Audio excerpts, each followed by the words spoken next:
Eu quero lhe convidar, se você está nos assistindo neste momento e está com a sua Bíblia bem próxima, tá certo? Apanhe sua Bíblia, abra ela em Lucas no capítulo de número 8 e nós vamos agora ler a palavra do Senhor nosso Deus. Lucas capítulo 8, do versículo 26 até o versículo de número 39.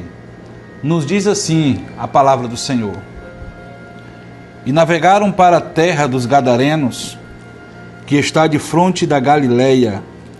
E quando desceu para a terra, saiu-lhe ao encontro, vindo da cidade, o homem que desde muito tempo estava possesso de demônios, e não andava vestido, nem habitava em qualquer casa, mas nos sepulcros. E quando viu a Jesus, prostrou-se diante dele, exclamando e dizendo com alta voz: Que tenho eu contigo, Jesus, Filho do Deus Altíssimo? Peço-te que não me atormentes, porque tinha ordenado ao espírito imundo que saísse daquele homem, pois já havia muito tempo que o arrebatava. E guardavam-no preso com grilhões e cadeias, mas, quebrando as prisões, era impelido pelo demônio para os desertos. E perguntou-lhe Jesus, dizendo: Qual é o teu nome? E ele disse: Legião, porque tinha entrado nele muitos demônios. E rogavam-lhe que os não mandasse para o abismo. E andava pastando ali no monte uma manada de muitos porcos, e rogaram-lhe que lhe concedesse entrar neles, e concedeu-lhe. E tendo saído os demônios do homem, entraram nos porcos, e a manada precipitou-se de um despenhadeiro no lago e afogou-se. E aquele que os guardava, vendo o que acontecera, fugiram e foram anunciá-lo na cidade e nos campos. E saíram a ver o que tinha acontecido e vieram ter com Jesus. Acharam então o homem de quem havia saído os demônios, vestido e em seu juízo assentado aos pés de Jesus, e temeram. E os que tinham visto contaram-lhes também como fora salvo aquele endemoniado. E toda a multidão da terra dos Gadarenos no redor lhe rogou que se retirasse deles, porque estavam possuídos de grande temor. E entrando ele no barco, voltou. E aquele homem, de quem havia saído os demônios, rogou-lhe que o deixasse entrar com eles. Mas Jesus o despediu, dizendo: Torna para tua casa e conta quão grandes coisas te fez Deus. E ele foi apregoando por toda a cidade quão grandes coisas Jesus lhe tinha feito. Louvado seja o nome do Senhor. Encontramos aqui na palavra de Deus a história de um jovem que vivia atormentado por demônios.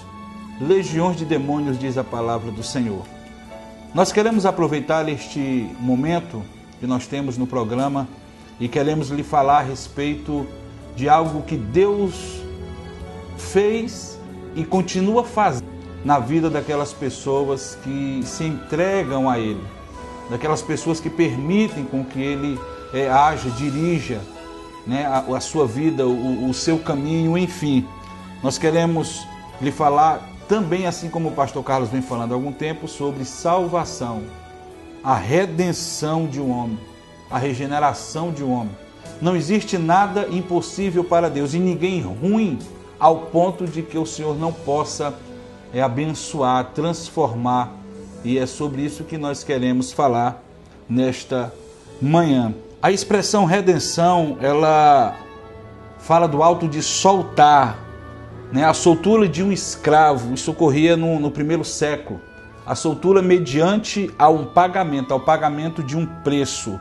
Então essa palavra ela foi aí emprestada para designar a libertação da escravidão do pecado, por meio da obra redentora de nosso Senhor e Salvador Jesus Cristo. Redimir significa readquirir, adquirir de novo, reconquistar aquilo que se havia perdido. E foi exatamente isso que Jesus fez em nossas vidas através da sua morte na cruz do Calvário. E todos nós temos essa oportunidade de sermos alcançados por Jesus se crermos, se a gente realmente acreditar naquilo que Jesus fez em prol das nossas vidas. O que Ele pede hoje de mim e de você é aquilo que Ele fez há muito tempos atrás por nós. A única coisa que Ele pede é que nós nos doamos a Ele. A palavra salvação, ela dá uma ideia de libertação, de segurança, né, de prevenção, de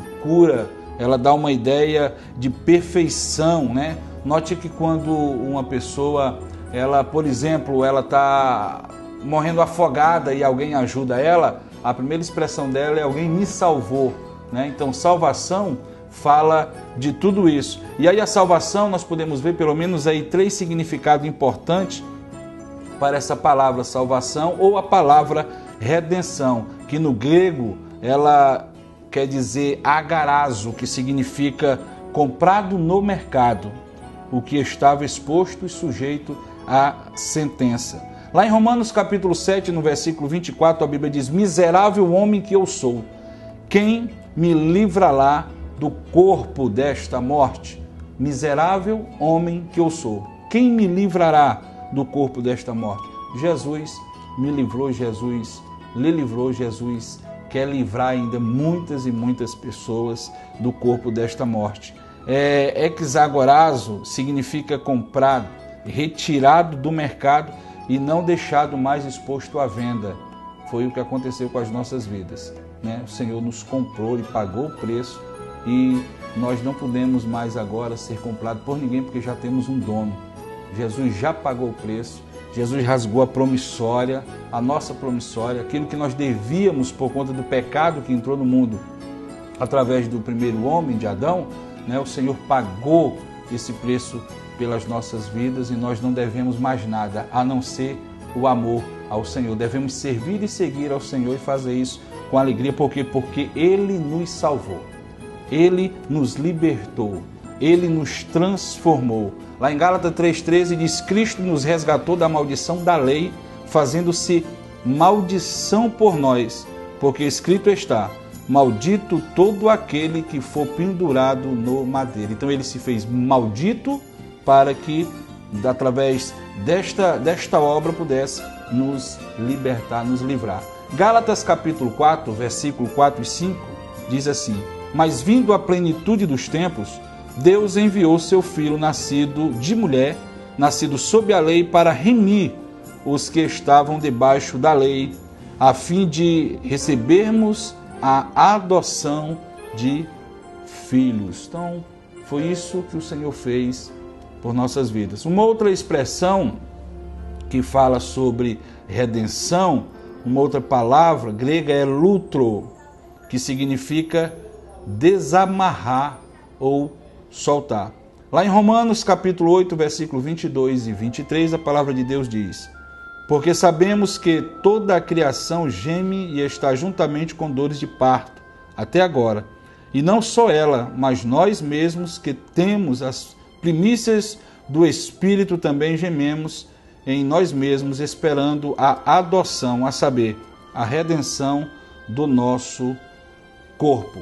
Muito bem, no texto que nós lemos, nós podemos acompanhar bem a história de um certo jovem, como eu já disse, que vivia aprisionado, que vivia mendigando, que vivia abandonado, que vivia isolado, que vivia fora da sociedade por conta de uma opressão maligna. Note bem que todas estas coisas acontecem por causa da opressão maligna.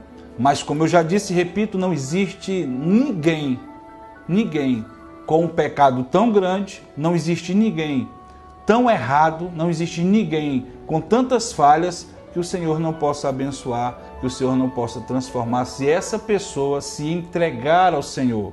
Então, seja o que estiver acontecendo na sua vida, seja o motivo, sei lá, pelo que você esteja passando, nós não sabemos o que é, mas saiba que existe uma solução para o teu problema, assim como existiu um dia para o meu e para muitas pessoas. Quem sabe você conhece alguém aí um vizinho, um amigo, um colega, quem sabe um parente até, que vivia uma vida desgraçada no sentido de não ter graça de Deus, tá? Desgraçado. Vivia uma vida atormentada, vivia uma vida de perdição total, e quem sabe alguém até já disse, olha, aí não tem mais jeito. Esse daí não tem mais como resolver o problema dele, não existe mais um meio para resolver o seu problema. E hoje ele é uma pessoa transformada por Deus, quem sabe prega a palavra de Deus, ensina a palavra de Deus, ajuda as pessoas e está aí servindo ao Senhor. Porque ele simplesmente se entregou para o Senhor. E aquele que se entrega para o Senhor tem a sua vida transformada. No texto que nós lemos, que nós escolhemos para a nossa meditação, né, para termos como base para a nossa reflexão, nós encontramos essa redenção em pelo menos 5 áreas, e nós vamos rapidamente citar para você. Primeiro, redenção espiritual. A palavra de Deus diz no texto que nós lemos que esse homem, ele vivia possesso por demônios. A palavra de Deus diz que esse homem, ele vivia nos sepulcros, ele vivia jogado no cemitério, né? Uma grande observação neste texto é que Jesus revela aqui a sua prioridade, a prioridade que o Senhor tem para com a humanidade. Veja bem, esse homem vivia aprisionado por demônio, fazendo aquilo que não agrada a Deus, como muitas pessoas hoje vivem.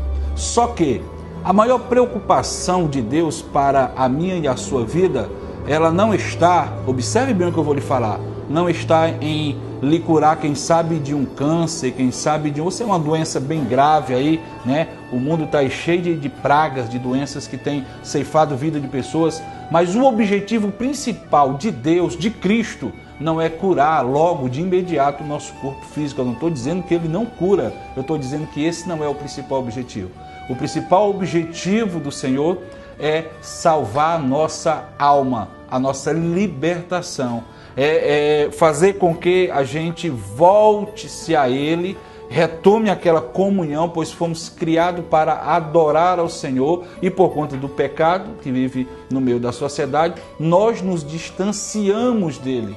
Não é Ele que se distancia de nós, nós nos distanciamos dele, e Ele quer que a gente se aproxime cada vez mais, né? Que nós nos cheguemos a Ele e Ele se chegará a nós, enfim, é isso que diz a palavra de Deus. Então a maior preocupação hoje que o Senhor tem para com a sua vida, você que está me assistindo, é salvar a sua vida, é transformar a sua vida, é lhe reconduzir a condição de filho de Deus. E foi isso que o Senhor fez com esse rapaz. Ele tratou primeiro com essa questão, né, de salvação.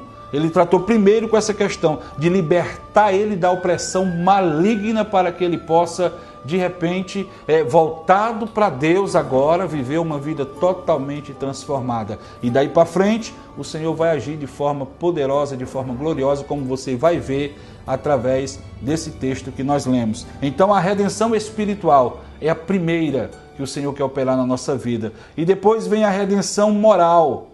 A redenção moral, como diz aqui no versículo 35, que nós lemos como texto oficial. Esse homem, ele, como o Senhor trata também da questão espiritual, tratou também aqui da questão da aparência mudando nele, colocando nele, né, ordem no seu exterior.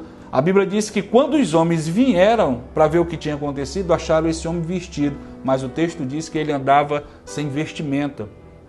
Ele não tinha vestimenta e andava pelos sepulcros. De repente, depois de transformado, depois de libertado, alcançado por Jesus Cristo, aí agora as pessoas vão até o encontro dele, vê o que aconteceu, né, assustado pelo que aconteceu com os porcos que se precipitaram no lago, chegam lá e encontram aquele homem que eles conheciam muito bem. Uma pessoa que vivia lá atormentada, uma pessoa que vivia, sabe, ninguém queria falar, ninguém queria conversar com ele, ninguém queria se aproximar dele. De repente eles olham para ele lá e vê ele sentado no lugar, quem sabe, e vestido e bem arrumado. O Senhor faz isso na vida do ser humano. Ele tira a gente do lamaçal do pecado, aonde nós estamos na sarjeta do pecado, jogado, e aí Ele nos dá uma veste nova, Ele nos veste, nos limpa, nos purifica. Então isso aconteceu na vida desse homem, também uma redenção moral. Mas a terceira aqui é a redenção mental. O que mais me chama a atenção é que quando eles chegaram e se aproximaram desse homem, a Bíblia diz, a palavra de Deus diz que ele estava em são juízo. Mas note, observe que o texto que nós lemos diz que ele andava sem sentido. E de repente agora ele foi transformado e estava em são juízo. Então chegam os homens, olha para ele, diz, aquele rapaz ali, aquele moço, é aquele que andava por aí falando bobagem, falando besteira, coisa com coisa, atormentado, endemoniado. Olha ele arrumadinho ali, olha ele bonitinho ali, olha ele vestido ali. E estava falando coisas que era digna de você parar para ouvir. Quando a Bíblia diz aqui que encontraram ele com seu sã juízo, em sã juízo, diz que ele estava raciocinando. É isso que Deus faz na vida do ser humano. É isso que Deus faz. Eu já tive a oportunidade de conversar com pessoas que há um tempo atrás eram pessoas que nem a família queria perto. Aí hoje já é um grande exemplo de família. Por quê? Porque foi transformado por Deus, por Jesus. Creu na palavra e a palavra proporcionou uma transformação. E agora ele está com a consciência dele diferente. Ele que pensava coisa com coisa, ele que falava coisa com coisa, ele que não tinha um assunto para tratar, agora está tratando das coisas direitinho, conversando, pois conversou com Jesus e com certeza também conversou com aquelas pessoas que se aproximaram dele para ver o que tinha acontecido na vida dele. A mente dele foi transformada. A palavra de Deus diz que e não vos conformeis com este mundo, mas transformai-vos pela renovação do vosso entendimento, para que experimenteis qual seja a boa, perfeita e agradável vontade de Deus para a sua vida. Nós temos a mente de Cristo e precisamos receber, em nome de Jesus, essa transformação que o Senhor tem preparado para dar aos seus filhos. Depois nós temos aqui uma redenção emocional, né? Quando eles encontraram aquele homem estava aos pés de Jesus. Ninguém queria saber dele. Ninguém queria conversar com ele, ninguém queria ver ele, ninguém queria convidar ele para ir na sua casa para um almoço, para um jantar, ou sei lá para o quê. Mas ele estava aos pés de Jesus. Por quê? Porque Jesus, que é o agente da transformação, que é o único que pode transformar a vida do ser humano, ele ama a todos. Então aqueles que estão aos pés de Jesus, com certeza, alcançarão libertação para a sua vida. Eu imagino aquele homem que já há muitos anos não conversava com ninguém, ninguém se aproximava dele, agora lá aos pés do Senhor. Todo ser humano que nasce de novo, ele recebe essa bênção de poder andar, caminhar com o nosso Senhor e Salvador Jesus Cristo e ser guiado pelo Espírito de Deus. E a quinta redenção aqui, para nós encerrarmos a nossa meditação do programa desta manhã, são redenção dos laços familiares. Quando Jesus operou a maravilha na vida deste homem, transformou a vida dele totalmente, e aí de repente Jesus entra no barco para sair, prosseguir a sua viagem, a sua caminhada, o seu trabalho, o seu ministério. Aí ele chega para Jesus e diz: não, Senhor, peraí que eu vou contigo. Aonde quer que tu fores, eu vou contigo. E aí Jesus impede ele de seguir, Jesus simplesmente chega e diz: não, você não vai fazer isso, você não vai me seguir. O que você vai fazer é o seguinte: você vai voltar, você vai lá na sua casa e fala para todo mundo o que Deus tem feito na sua vida. E isso aqui me chama muito a atenção. Por quê? Porque eu sinto de Deus de falar a você que está me ouvindo hoje, que quem sabe seu filho está tão distante, quem sabe o seu esposo está tão distante, até a sua esposa está tão distante, né? Quem sabe se entregaram aí ao vício, né? A questão do álcool, da droga, enfim, outras coisas mais. Deixa eu dizer uma coisa para você: põe o seu joelho no chão, põe a boca no pó, porque quem sabe assim ainda haverá uma esperança. E o Deus que transforma a vida do ser humano faz voltar ao seu lar, faz voltar à sua casa, aquele que, oprimido por alguma coisa maligna, perversa, demoníaca, se afastou da sua presença e quem sabe da sua casa. Esse homem tinha uma família, mas a família não queria mais ele. Esse jovem, ele tinha, acho que tinha pai, tinha mãe, ele tinha irmãos, ele tinha, enfim, ele tinha uma família que deveria amá-lo, que deveria estar ao lado dele, mas ele não tinha ninguém ao lado dele. Ninguém suportava viver perto dele. Mas aí Jesus diz: agora tu faz o seguinte, você não vai me seguir não, agora não. Você faz o seguinte, você vai para a sua casa.